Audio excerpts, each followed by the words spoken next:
Thank you for joining us for the Prep Extra Live midweek semifinal show. Is that how it goes, Freddie? Well, yeah, it gets tougher for us all to get back here as we go deeper into the finals. Right. We get road trips and late TV games like last week, so we didn't have a Friday night show. So we figured instead of drills, let's just do a semifinal preview show of all the teams that we have. Let's do it all in one, just like it's a Friday night show. And this is probably the way we're going to go here on out, Aaron. We'll preview the finals next week, kind of the same way. Because the Friday nights do get difficult. I'll be at Cerritos, and they're just big games. We need time to write and focus on our story. So Here we go. Yeah, literally every game, every semifinal for area teams that we cover, both the San Gabriel Valley Tribune, Pasadena Star News, and Whittier Daily News, will be discussed right here, all on this same take. So maybe you're just going to have to listen to stuff about teams that you may not like until you find stuff. Well, these are football. I would hope that everybody cared about every team, but I don't know. Show on Friday night, I don't know. I think the Almont fans may fast forward over the whole San Dimas game. That's why we're going to start with Bishop Almont. We're going to start in the Pac-5. We're going to start with the biggest game maybe in the country. If you look at the polls this week, USA Today, Max Prep, Steve, this team is number one in the country that Bishop Almont is taking on Friday. Yeah. Heck, Friday night I sent out this tweet. Maybe because the Bishop Almont winning and the way they won, and I watched both games. I saw them score the 72 points. I saw them score the 61 last week against the undefeated Oaks Christian, and I said, I don't care what St. John Bosco's done. Bishop Almont can match anyone score for score. So I like their chances. When I say I like their chances, I like their chances. Didn't mean I was predicting them to win, but I do think they have a real puncher's chance. I do think this is going to be a game in the fourth quarter. It's just a mammoth game, Aram. I don't know, Steve, you'd have to go back in your archives when the last time Almont's faced the number one team in the country or a team this great. I mean, this road they're going through is unbelievable. I mean, back in their heyday, they were the number one team in the country. Back in those early 90s teams, I think 92 to 94 when they had a ton of Division one players, and 94 is when they were number one in the country basically all year and lost to Mater Dei in the final. So but it does kind of shock me a little bit that St. John Bosco is number one, considering how great Centennial has played all year. Yeah, I mean, those guys are 1 and 1A to me. I mean, they've separated themselves all year. No one's been able to punch them in the mouth, to knock them down, to even put them in a game. I mean, St. John Bosco, I think, has had a running clock in every game but one, which is just mind-boggling to me when you consider they play in the Trinity League, which is considered the best league in the country. This division, there's a lot of people think this is the best division in the country. So for them to beat teams they're beating teams like they're a Division 11 giant or Division 9 giant. I'm talking about not just Bosco but Centennial. I think everybody's looking forward to that big game next week, Centennial Bosco. Who's really number one? I mean, Max Preps has them number 1 and 2 in the country. Okay. I mean, it's really setting up for this is the national championship next week. But Mater Dei on the other side, Bishop Almont this side. In other years, Aram, they have teams maybe good enough to win a championship, but they're dealing with super teams this year. Do they have a chance? Any chance? Yeah, well, we can get into that in just 1 second. Let's set the stage, though, first. This is at Cerritos College on Friday night, 7:30 p.m. kickoff. 7 o'clock start, I think. 7 o'clock start. Okay, that would be even better for people. Yeah. Maybe not getting there early, but as far as, I guess media people, I guess I'm talking about specifically. Bishop Almont is 10-2. St. John Bosco is 12-0. Freddie, you mentioned they are the number one team. Kind of strange that they are the number one team considering Centennial is the defending champion and they're undefeated and they haven't shown any reason why they're not the number one team. But anyways, that honor goes to St. John Bosco. And so, now we can get into predictions. If you look at the common scoring of this game, Mater Dei beats Bishop Almont, by a few points, and St. John Bosco beats Mater Dei by 21. Bishop Almont beats Loyola, I think, 24-3. St. John Bosco beats them 52-14. So, you have some common opponents to score there. Other than that, I wasn't really impressed with St. John Bosco's non-league schedule. Yeah. La Mirada, granted, they're still playing. They didn't take on the Gorman. They didn't take on the De La Salle. Yeah. Long Beach Poly did, and they're not in the playoffs. But right. Well, that's a technicality. Yeah. But, a team from Mount Hood, Oregon. Anyways, just wasn't impressed with that. But, yeah, they ran through the Trinity League, Fred, which is, far and away the best league, in SoCal. Maybe the state, probably one of the top 2 or 3 in the country. Does Ahmad have a chance? Just what you said earlier, Freddie. Offensively, yes. They're going to probably move the ball and score on anybody. The question is, do you like Ahmad's defense in this game better than St. John Bosco's defense in this game? Because that's what's scary. Right, that's what's scary. St. John Bosco is probably going to get what they want too against Ahmad. So whose defense do you trust more to make stops in this game? And I don't know how you can answer that as Ahmad. Well, this game kind of reminds me of the state title game last year where Centennial went up against De La Salle, and it was back and forth. It was like a basketball game, back and forth. And then what the separation was, I think, 2 turnovers by Centennial, and that was the difference in the game. And that's what we could see here because both offenses are really, just great. Hey, look, it's pretty simple. Ahmad's defense has to drink their bottle of Get Tough and get ready for this game. They haven't faced anything like this. And if you go back to that first game of the year, Mater Dei is a common opponent. If you remember that game, Ahmad got really handled up front. Mater Dei was able to, just throughout the game, they were able to go on long drives and really mess that game up. Another part of that game is I don't think Ahmad wasn't Ahmad. They were splitting quarterbacks back then. They didn't know if they were going to go with Ryder Ruiz or Damien Garcia. They had some linemen out in that game that were injured. It's the first game of the year. It's back in August. It's hard to make comparisons, but you're right, Aaron. What scares me is this team has the ability to give up a lot of points and give up a lot of points quick. And when you think of Bosco, they've got that running back who's like a state sprinter. And with that line, how are they going to stop them? And they've got the best core of receivers of probably anybody in the country. They offensively, they've got everything. Except Josh Rosen, who's now at UCLA. They've got everything. But the guy that stepped in for him he's been a really Quentin. He's been a really nice player. Again, this comes down to whether you think Bishop Amat can make enough stops to get the win, or in place of stops, maybe mistakes by St. John Bosco, turnovers. Perfect storm has to happen, Aaron. The turnovers, the penalties, big play penalties. All of those things have to work in Bishop Amat's favor. I think even the offense has to be perfect. They have to score on every drive or thereabouts. You have to run this game through Toriano's suite. You have to go on long drives, and that hasn't really been Amat's MO. They're not 3 yards in a cloud of dust where they methodically move the ball up the field. They like to hit you quick, and they've got the weapons to hit you quick. Yeah. But can you get in the back and forth with St. John Bosco? Maybe Amat can. If they feel like they can get to Bosco defensively. I don't know. You look at what Bosco's given up all year. They've hardly given up anything. But you've got to think they have that puncher's chance. So what's your prediction? St. John Bosco. I've got St. John Bosco in a 2-touchdown game. I do think Ahmad is going to have a chance to make it a game in the fourth quarter. I think they can be within 7 or 10 points. But in the end, I don't know anyone in their right mind who can, if you're betting the mortgage on a game like this, how you say, I'm not taking St. John Bosco. They're the number 1 team in the country, Aaron. Well, yeah. You really can't do it.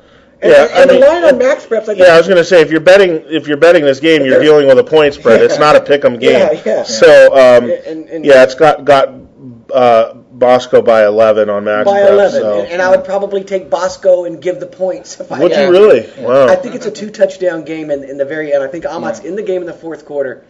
But they're so darn good, and Bishop Amat, win or lose, I think they're playing as well as they can play right now. I just don't know if their ceiling is good enough.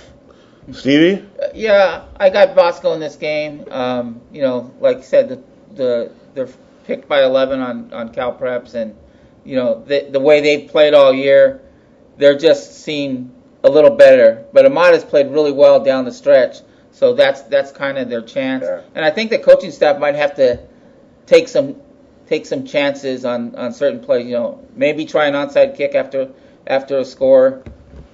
Something to kind of level. You got to be careful when you tricky like that. But you have to pick your spot. Yeah, you have to pick your spot. Haggerty's a gambler. Believe me, he's a gambler. He's someone who's going to do pooch kicks. He's someone who's going to try an onside kick or go on 4th down on his own 40. Mm-hmm. And these are the type of games where he's going to do something like that. I guarantee you he's going to try something like that. Look at last year against Centennial. Mm-hmm. Guy goes for the 2-point conversion instead of going to overtime in a semifinal game that could have put him in the championship. I mean, Haggerty's going to do things like that. And, I think these are the type of games, you're right, Steve, you've got to pick your spots. But if you're going to do it, if you've got something in there that you haven't used or you've been wanting to use all year, this is the game you're going to do it. Yeah, I remember I covered a few years ago Glendora with Chad Jeffries at Centennial when Centennial was just starting to get the ball rolling, but they were a top team in that division. And Mark Pescarello, he tried onside kick to start the game, thinking they weren't expecting it, and I asked him about it after, and he said we just had to do something to steal a possession. That's exactly what it is, stealing possessions. Yeah. Now, whether that's through turnovers, whether that's through your own trick plays, Ahmad's going to have to find a way to jump on top in this game, get the lead, play catch me if you can. Yeah. If Ahmad's having to play, catch up the whole game, then any stalled drive or any turnover ruins you. Yeah. And it doesn't go according to script. You've got to get this game late. You've got to punch them in the mouth and make it a game. You've got to make them sweat in the 4th quarter. Right. Those tweets that I put out, I mean, everyone was kind of laughing at me like, what a joke. What is it? They're just going to beat them by 5. I don't think so. They've beaten teams so thoroughly that everyone is dismissing these games and just getting ready for the championship. They are dismissing Lauderdale. They have, but they're looking at the championship. Let's be honest. You get a team like that in the 4th quarter, Aram, who's never been there, who's all of a sudden, then what happens? Centennial. How much better in those games? Bosco hasn't played an offense this good. No. And that's a fact. And that's going to definitely put Ahmad in this game. I don't think Bosco pulls away from these guys. I don't think they get away from them at all. I think they may lead, by 7 to 14 points the whole game and win by that margin. It's hard to just think Ahmad cracks into that top two of Centennial and Bosco. So therefore, I'm going to pick Bosco in this game. But I think Ahmad stays within that score or two. And could make this interesting if it catches some breaks.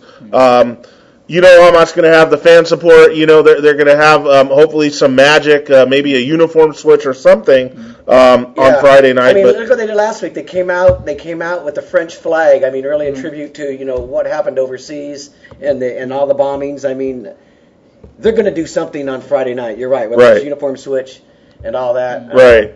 What an incredible game. I mean, my last thoughts on this, Aram, if something magical happened and Ahmad was able to get to the finals and win this whole thing, it would be the greatest championship in Ahmad history, and that's a pretty deep history. Yeah. Because you're talking about they would have to go through 3 undefeated teams, and they'd have to go through the number 1 and 2 teams in the country. Yeah. I don't know when that has ever been done. It's a great point. If they could, I mean, these guys that are playing right now, that opportunity is in front of you. God, it gets me exciting, Steve. Yeah. I think of that U.S. hockey speech. Yeah. Great moments are born from great opportunities. They've got it all in front of them right now. And the last thought on that is, Bishop Amat, all year they've been favored in all these games. And we've been, everyone's saying, this is a game you got to win, you got to win. They have been so great over the years. When their backs are to the wall, when there's a game you say they can't win, like last year at Centennial, you said they can't win and they go down to the wire. They've done this before. There's something about this group of guys that have grown up together. These seniors, these aren't guys who've transferred in. These are guys who've grown up together, created that brotherly bond. I mean, you hear them before the game and after the game. They don't want no big blue chance. I mean, this thing is real, what they've done. And, I'm just excited for them to have this opportunity. I just hope they can get in there and sustain it and make a game out of it, punch this team in the mouth, and give them a game in the 4th quarter. Yeah, I think with their offense, they have that chance of, they can almost match point for point with Bosco. Like I said, it's going to be tough if they're chasing. That's why when you had that tweet out, I said they have to win the coin toss because they win the coin toss, they can score first, be up, and there's not when you're chasing a team like that, there's that pressure. Oh, I've got to make this play, and sometimes you don't. Yeah. You don't play your best when at that moment. And that's what's scary about this game because we've seen big receivers single-handedly beat Amat when they're going to go to that same receiver every time. I mean, you look last week, the guy had 360 yards and 5 touchdowns. And this is a team, Centennial, who doesn't have one. They got 4 or 5 guys where they can spread it, or Bosco, who can spread it around. How are they going to handle that? I mean, they're going to have to play the defensive game of their life. Yeah, and they're going to play lights out offensively, make every possession count. Right. Great game on Friday night. Championship offense at Amat, Freddie, but maybe a just I don't know what you and also ran defense. Yeah. I don't know how else to put it. You want to be the greatest team in Amat history these next 2 weeks. It's all in front of you. Right. So these players who've been there since freshmen and they've talked about this and we started the year. They haven't won it in 20 years since '95. Greatest opportunity ever is right in front of you these next 2 weeks. We'll see what they do with it. Right. Okay. Now moving on to the really huge one in the area, going down at Citrus College on Friday night. This I think still has a 7:30 p.m. kickoff. I don't know. Yes, it's 7:30. Yeah. We moved it. Okay, it's still 7:30. On right now, and it doesn't. Yeah. Maybe they'll move it. Maybe they won't. But anyways, I imagine fans will be there early. This is as good as it gets for the locals. Charter Oak 11-1, taking on Glendora, also 11-1. Like I said, this game's a Citrus College semifinals of the Central Division.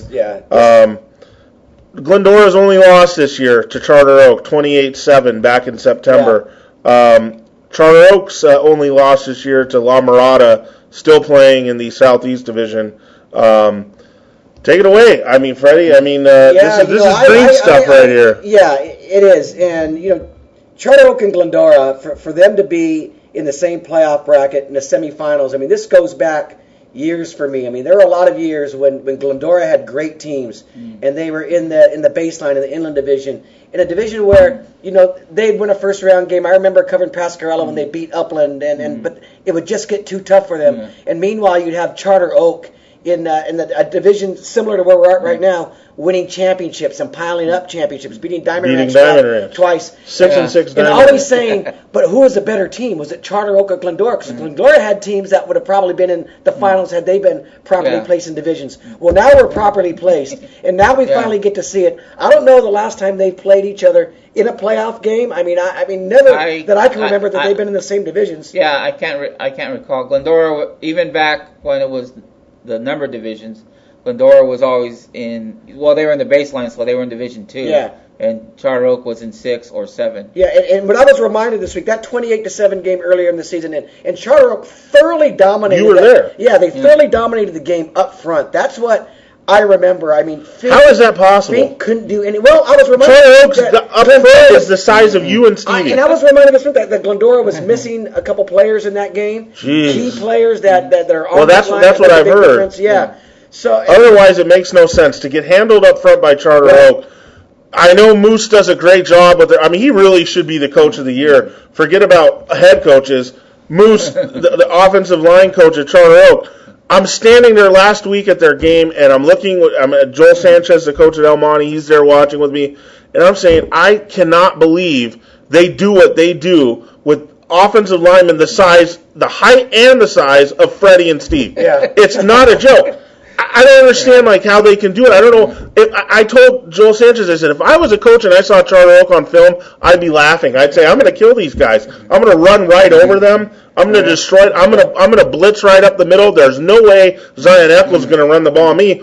No one can do it. Yeah. No one can do it. These guys play fantastic technique and form, but that's what makes me think going into this game that Glendora's got a big shot. And I go back to that game. Fink hardly had anything in yards. Right. They didn't score till the end. It was 28-0. Went right, could have possibly went right. Now, Charter Oak Glendora did make Charter Oak's offense work for their points. So, they didn't score 45, 50 points. Right. They made them work for that 28. But it was 28-0, Fred. Yeah. And Fink scored a late touchdown, and he didn't even celebrate. He was just like, all right. I guarantee you, this is not a rematch that Charter Oak wanted. I agree. I don't think. I think they're acting like it is, but you're right. You hate the fact that you've got to do this again because you played the perfect game, right? And you know it's not going to be this perfect again. You know it's going to be a struggle. Matt Fink is not going to go out like that twice against Charter Oak. I don't think so either. This guy in the last game against Colony, where he had a chance for payback.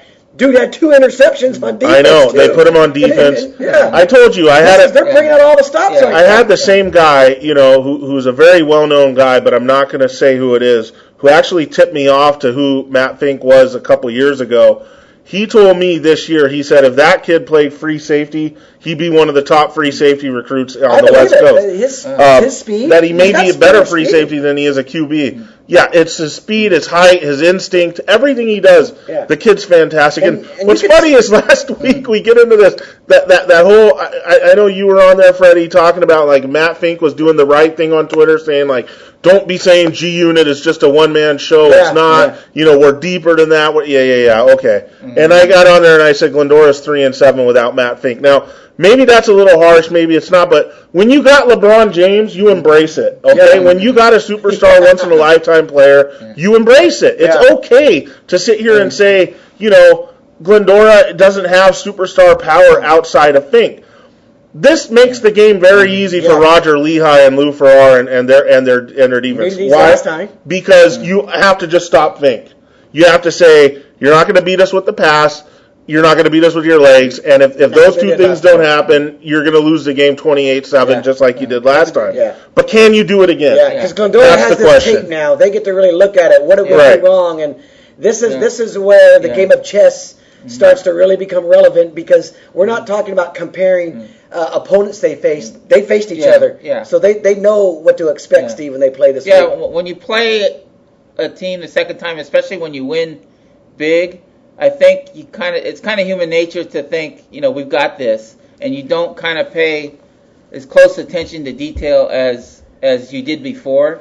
And in Glendora's case, where they got, they're carrying that on their shoulder, and they are paying more close attention to detail, what they see on film, and they know the mistakes they made, and they go out and try to correct them this week. But the thing is that Charter Oak has Zion Eccles, and if you got a Matt Fink and someone's got a Zion Eccles, I mean, we'll call that even. I mean, if Matt Fink isn't the best player in the division, then Eccles is. If Eccles isn't the best player in the division, then Zion, then Fink is. Yeah, and then the San Marino kids and Fontana's and Glazier. Yeah, I know what you're saying, but that's just where it comes down to. I mean, can Glendora stop a speedster like Eccles? He's going to get the ball in a bunch of different ways. Castile, Charter Oaks, I don't know if you call him their top receiver or Darian Nash their top receiver. They're both very good, but Castile, Freddie, left last week's game. He was on crutches. Ankle was iced, in the fourth quarter. I've tried to talk to Coach Farrar and Dom Farrar this week about that. Naturally, no responses at all. So I don't know what that means for. And no response isn't necessarily a good response for them. I mean, if they're not doing anything. Right. So I don't know what the deal is with Castile, but they're going to need him, to be healthy and able to contribute. This game, in my opinion, is going to be like the other ones in this series when Fink was in them, where it's going to be close. I have Charter Oak winning this game, but I think there's no way it's the 28-7 margin. I really think this game's coming down to the final few minutes. Yeah. And if Fink has the ball with a chance to win, Glendora's going to win the game. Yeah. And if Charter Oak has the ball with a chance to win, then Eccles and Brown and those guys, they're going to win the game. What a game, Fred. I don't see either one of these teams pulling away from the other and blowing them out or this becoming a one-sided game. I think you're exactly right that it's going to be a fourth quarter game. Eccles against Fink. I mean, I think they're going to go back and forth. But the more I look at Aram, I couldn't go against Charter Oak. I picked them to win it off in the beginning. I just think overall, offensively, defensively, what they've been doing in the playoffs, how easy they beat Monrovia 52-14 last week. Yeah. 49-0 over Ayala in the first game. I think that Charter Oak is a team that's just firing on all cylinders. They're so well coached because that coaching staff's been together. They're so long. As much as I like the idea of Glendora having a rematch and being able to go in there and gut one out, I'm still taking Charter Oak. Okay, Stevie. Yeah, I mean, normally in this type of rematch game, I kind of lean towards the team that lost because, like I said, they pay a little bit more attention, and I've seen it before where that team that lost, they kind of clamped down. You know, I went back to 2000 where Los Altos and Charter Oak played, and Los Altos beat them 35-7. They just dominated them in the first game, and the championship game was really tight, and Charter Oak had a chance to win the game at the end. But the way Charter Oak is playing, I just cannot pick against them. I mean, they have just the last month, maybe month and a half, have just dominated. They've just been dominating teams. Okay. So all three of us on Charter Oak get out to that game. That's at Citrus College. Now we'll move on to the other half of the bracket. San Marino hosting Summit. This is a battle of 12-0 teams. I mean, it's very difficult. 12-0. You don't get that very often. You can't even say this takes the back burner. San Marino, they got to battle against Diamond Ranch a little bit. I mean, right? Their closest game of the season's a 14-point win where they gave away a defensive score. But then look. Yeah, and then, you'd think, okay, so things are going to get a little tighter now in the second round. Then they go to Don Lugo and put a running clock on them, Freddie. 52-10. That was maybe, if we were going to do biggest surprise, I think that final score was one of my really Friday night. Yeah. I mean, to beat Don Lugo, who handled Bonita pretty good. Right. And I think the team they're playing, Summit, has been the team they have them number 2. They were number 1 most of the year in this division. They're undefeated. And they were like the mystery team that we didn't know a lot about. Right. The 2 scores, Aaron, they struggled with South Hills before pulling away, and then they barely beat Chino 13-9. That tells me they're not the super team the juggernaut, that I thought that they might have been. Right. They're not the Colony of a year ago that nobody was going to touch. Right. This is a very, very winnable game for San Marino, especially the fact that you've got them at home. I picked San Marino to go to the finals from the beginning. I like it even more now after last week's quarterfinal games. Here's what worries me about this situation for San Marino. I favor them in this game, but Summit has the athletes to give San Marino trouble, both on offense and defense. That's what worries me about that. I'm not sure Don Lugo had that. Diamond Ranch did to some degree, but Summit is on a different level, at least skill player wise. That tells me Summit's going to be able to score points in this game, Freddie. Whether they stop San Marino, I highly doubt that. But this could get into a shootout.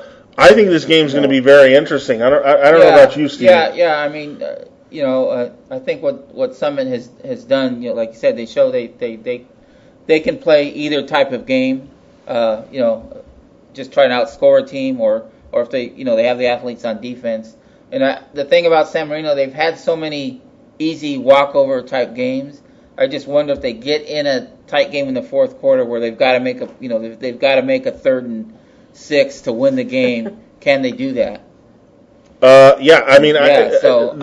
the question. Yeah. San Marino's hoping it never finds out. And you guys always mention athletes. I think you're going to be 12-0. You're going to beat Diamond Ranch. You're going to beat Monrovia. Even Don Lugo. You have athletes. Yeah. San Marino has athletes. Yes, they do. That they don't have athletes. No. What they are too, and on top of having maybe not superstar Division I athletes that we're thinking of when we're talking about athletes. When we look at the Centennials or Amats, right. This division they've got athletes. Yes. And above all that, they're so well coached. Since Hobby's taken over, I mean they're so well coached. I think that the athletes after this division combined with Hobby makes them is made of what they are. In a lot of these games, even against Charter Oak and Glendora, you can make the case that San Marino has the QB advantage, has the receiver advantage.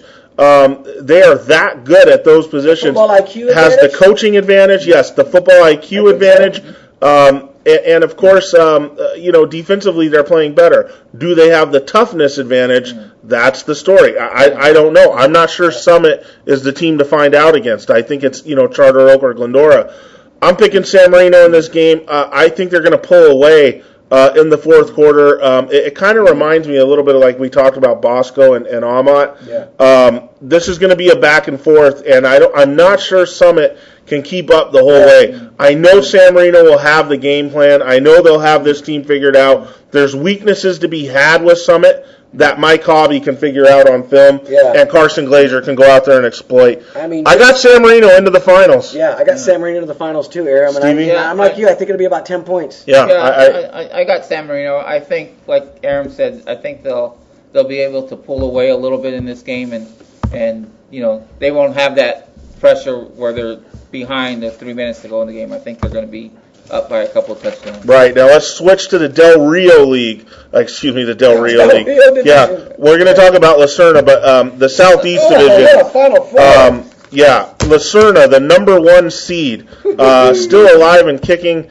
That's saying something, actually, in this division, which was loaded with upset possibilities and landmines. 68 points last week. Here comes Lucerna into St. Francis. This is a rematch of last year's second round, where St. Francis, with that undefeated team, went out in the second round to Lucerna. A lot of injuries. One injury, in particular. Injury. Yes, the QB, but... that quarterback might be going to Wisconsin now. He's had a great year. Ganji? He's had a great year at Ventura College. Very nice player. So I heard. No, it wasn't Ganji. It was last year. It was the other kid. Ganji was 2 years ago. Oh yeah. I tell you what I love about this game for St. Francis is that it's at St. Francis. Yeah, it's at St. Francis. Does that matter to Lucerna? Well, they're anywhere, anytime. They don't. There's nobody in it. Nothing means anything to that team. In our coverage area, it's not like it's a grass field. In our coverage area, Whittier, Passing Trip, there is no one in the last, 5, 6, 7 years has more playoff battle tested than Lucerna. They've done it all. They just don't care. Yeah, they just. They are absolutely like a marvel. Yeah. I mean, I'm serious, man. If you don't have respect for Lucerna after this year. I mean, this is, the Palmer era is gone now. Yeah. They had a different QB last year. They have a different QB this year. Beltran steps down or is let go. Yeah. And hopefully he latches on somewhere in the area, El Rancho, or even comes back. They have all these things go on, Freddie, and yet here they are in the semifinals. And a number 1 seed in a super division. Yeah, a number 1 seed. They're 10-2. St. Francis enters the game on Friday at 9-3. St. Francis has gone through its down part of the year where receiver Jasher Foster was hurt and Eric Nazarian, the Armenian Thunder stud running back, he was hurt. Those guys are back. Miles Bryant, the QB, continues to grow every week, and now he's a veteran QB. This Lucerna team, this St. Francis team, its coaching staff, doing a wonderful job. They plugged the holes when they had to. They rallied this team. But boy, oh boy, this is a tough assignment for St. Francis. I'm sorry. Yeah. The way Lucerna's playing right now, I don't know, other than sitting here and saying, well, St. Francis is the pedigree school. They're really not. Lucerna is, they've been on the field with these types of teams. They win these types of big games. They won this game last year. St. Francis is an underdog here, Fred. Lucerna's lost 2 games. I don't think they've beaten a team with this kind of a defense. I don't think that on all of their wins. That might be true. They haven't beaten a team. You look at St. Francis, only give up 19 to Warren. They only gave up 7 last week to Burroughs, a team that was scoring a lot. Lucerna, 49-21 in their first game, 68-42 last week over Harvard Westlake. They're going to face a really, really tough St. Francis defense where the points are hard to come by. And sometimes when you're used to scoring a lot, and all of a sudden you run into a defense that starts to give you a little bit of trouble, the game becomes frustrating, especially on the road, because you're so used to putting it away teams quick and scoring in flurries. And I don't think they're going to do that against St. Francis. And I think St. Francis is a team that's more prone to a grind it out, back and forth, let's take our time, win the game in the end type of situation than Lucerna. Well, last year they couldn't figure out Lucerna. Lucerna was with their fullback dive type of play in the wing tee, their sweeps. Then they throw in some passes, and like we talked last week about the receivers, they're a bunch of Wes Walker types. They're not extremely fast, but they run good routes and they catch the football. And I've talked this about before. When you play a team like that the first time, you can see them on film, but when you actually get on the field, you get a little confused, and I think that's what happened. Yeah. So I think not only that, to interrupt you, you see that system, and then they throw in a wrinkle on top of it. Yeah. And you're gearing yourself to stop this system, to stay disciplined, and then they do something that makes you, get undisciplined for one play, one split second, and they burn you with that. Yeah. They're great at throwing wrinkles at teams. They have that capability. Yeah. Stevie, I don't mean to cut you off again, but these two teams played a common, well, it's not really a common opponent, but let's look at Paramount. Lacerna played Paramount and beat them 49-21 in the first round. Warren, the team that St. Francis beat in the first round in a close game, got a close game from Paramount and only won by 3. So Warren was not able to put Paramount away the way that Lacerna did. And then St. Francis wasn't really able to put Warren away until late. Now, St. Francis did mow them down with their offensive line. They did run the ball big. That's what they're going to have to do in this spot. Yeah. I know I picked St. Francis to go to the championship, kind of at the start of this thing and play something.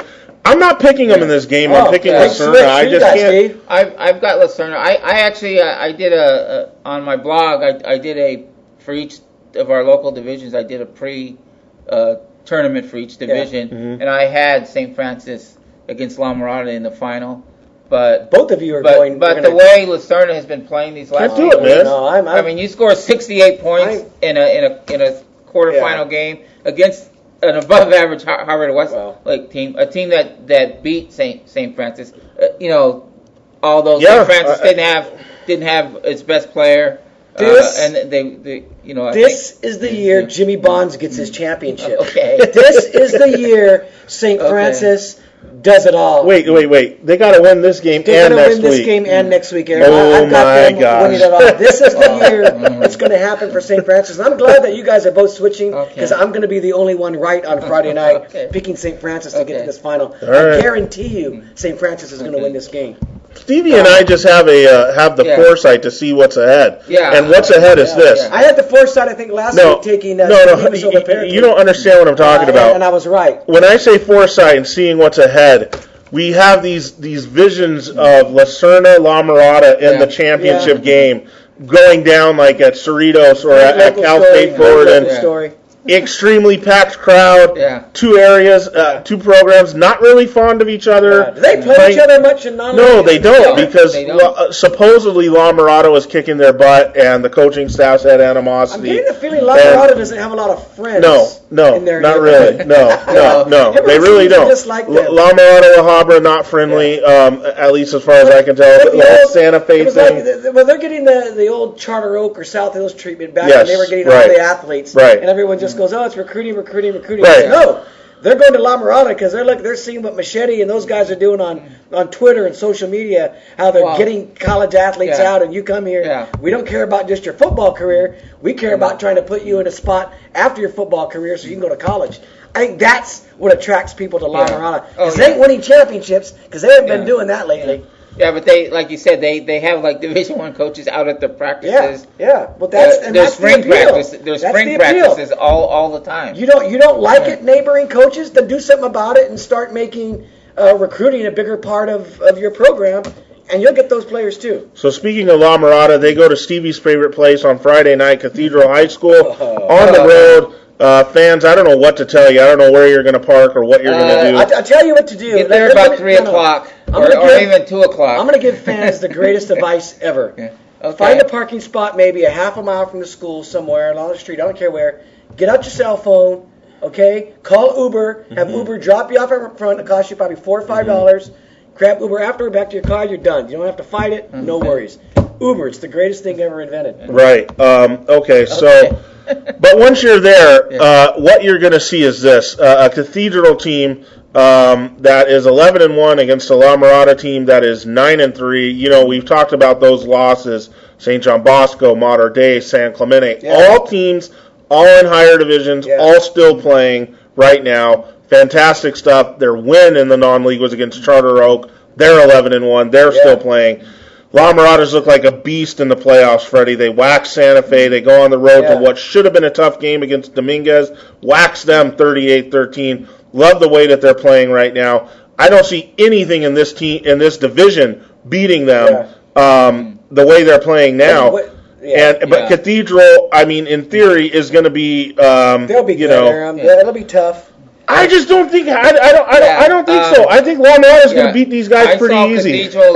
I saw Cathedral against St. Paul, and they have a pretty good passing offense. Yeah. I wasn't really impressed with how they run the ball, and I think to beat La Mirada, they're going to have to run the ball. They're going to have to take time off the clock to keep La Mirada's offense off the field because La Mirada can hit you from so many ways. Their line is just phenomenal. The way the holes they create for their running backs, and they've got speed on the outside with their receivers, and they play great defense too. They got athletes all over the field on defense. Yeah, La Mirada is another team that I penciled from the beginning that I thought would go to the final. I thought it was going to be them and St. Francis. And Aaron mentioned the losses that they played. I mean, really, really big step-up games that they lost. I mean, one was to Bosco. I remember at the beginning of the year when they lost, we were kind of making fun of them. Didn't realize that Bosco was going to do that to everybody, including teams in the Trinity League. But when you look at their signature wins, that game over Charter Oak really resonates with me. The way they thoroughly manhandled Charter Oak, and Charter Oak to me is a Southeast type of team. I don't know, they wouldn't win the Southeast. I don't think. I agree with you. I know what you're saying. I think they're a Southeast type team. I agree. And the way they blew them out and handled them really makes me believe that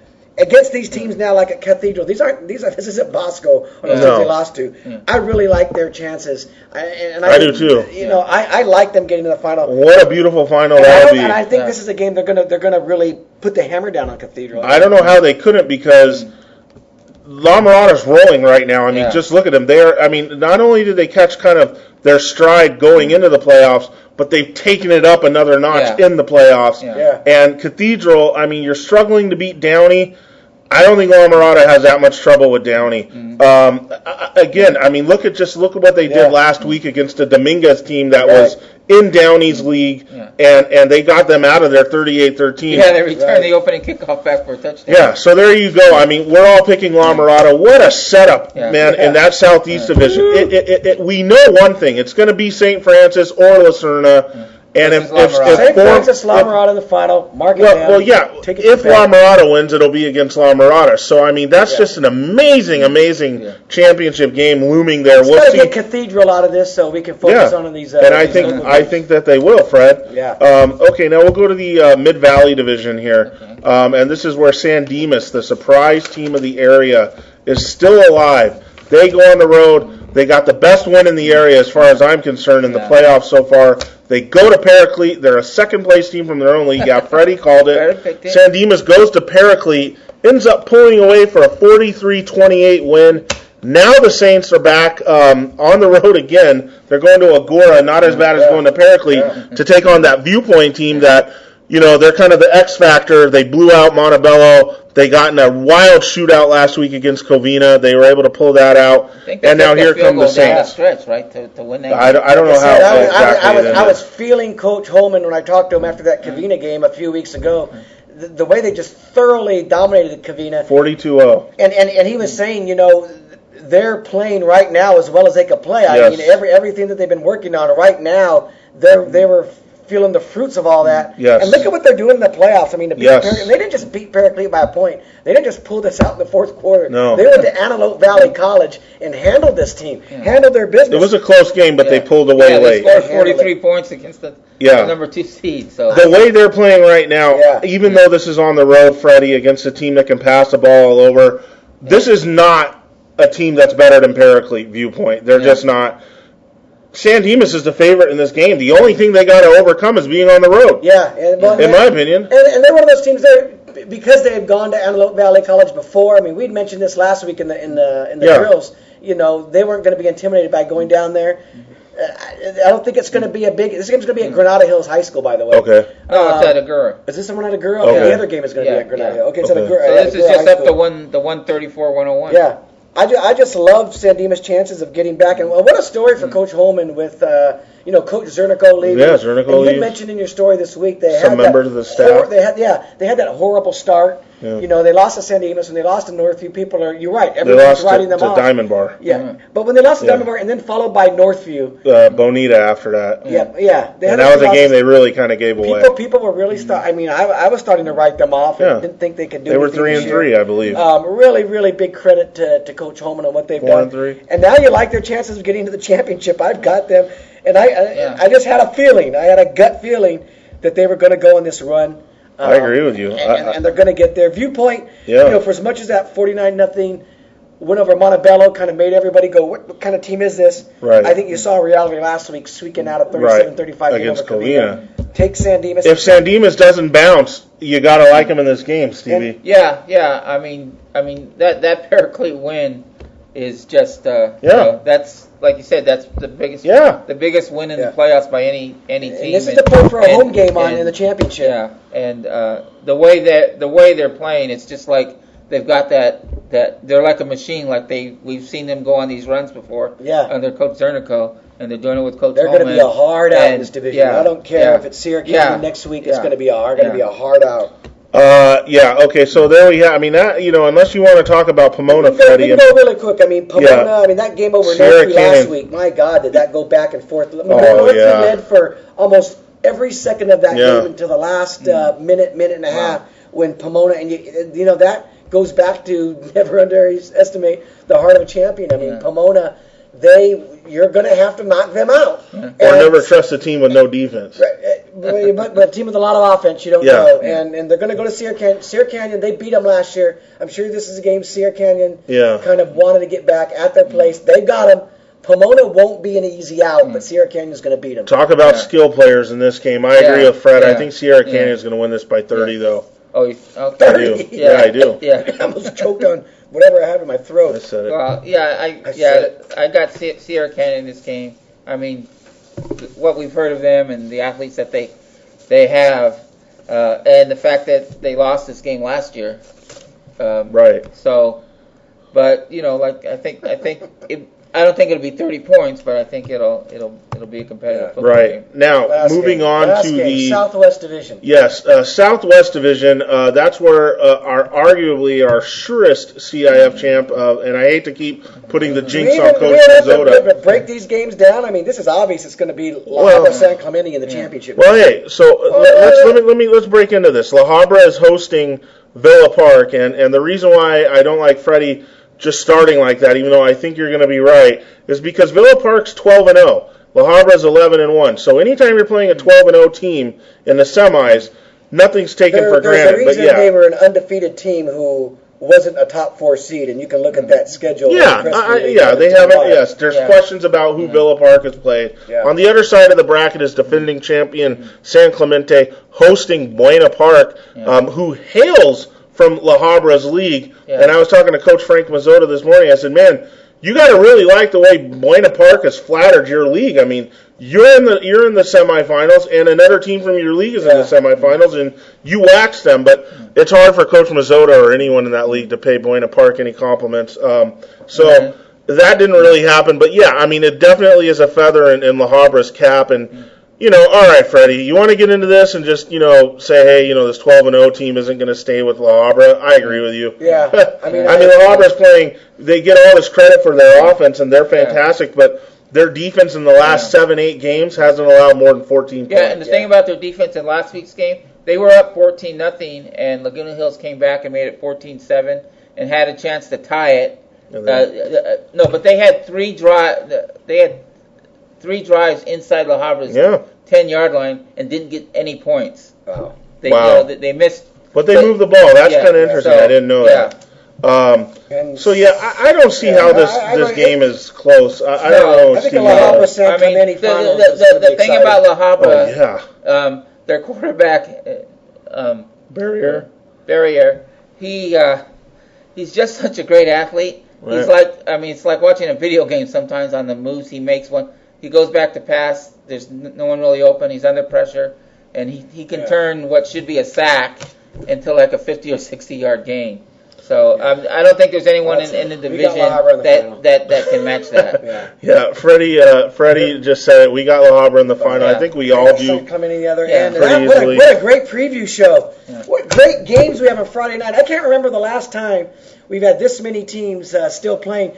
And really next week, we have a chance for, my goodness, these teams are going to make us work because we have La Habra probably going to be in the Southwest Championship. Yeah. We're going to have Glendora or Charter Oak, at least one in the Central Championship. Southeast Division. We're going to have someone in the championship game.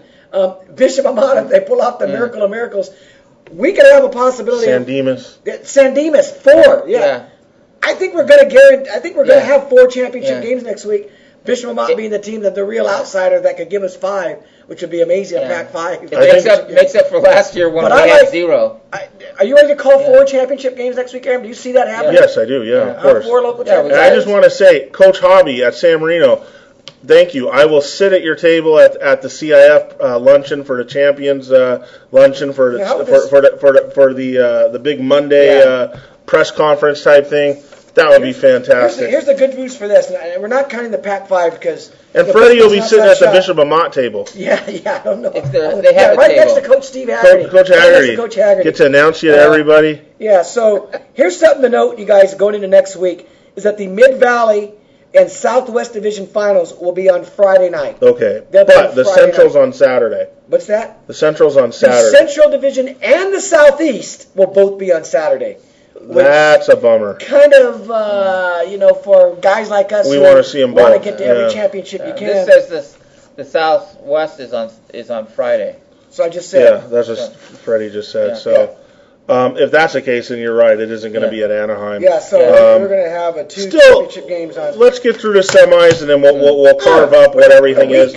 Everybody, enjoy your Thanksgiving on Thursday. Right. Remember all there is to be thankful about, and then.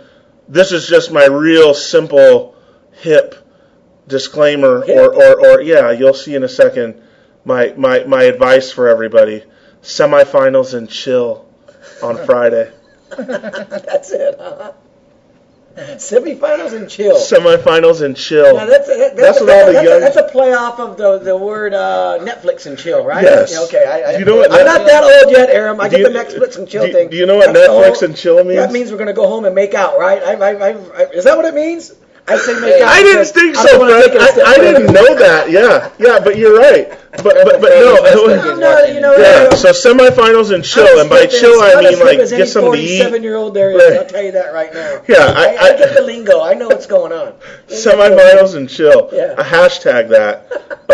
Okay. All right, everybody. So get out to a game. Stevie didn't get that. We went right over Stevie's. Yeah, Stevie don't care. Stevie looks good. Stevie don't play. Yeah. Okay, so get out to a game on Friday night. Get on the blogs. Let us know what you think about everything. And then, man, I'm telling you, it's going to be over before it starts. That championship week, whoosh, it's going to fly right by. So get out there. I can't tell you enough. Semifinals and chill. See ya.